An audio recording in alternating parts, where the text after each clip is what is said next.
ঠিক আছে ঠিক আছে, তুমি বসো ফেলু, তুমি বসো।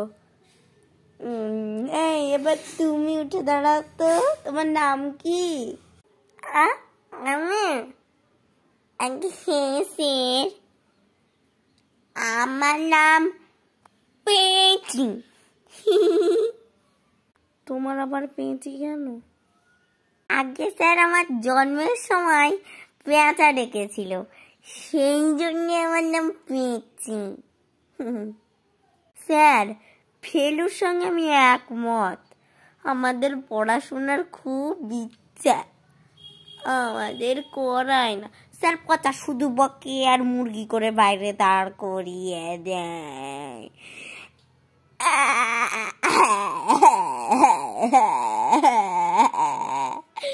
আমার যে কোন দুঃখে স্কুলে ভর্তি।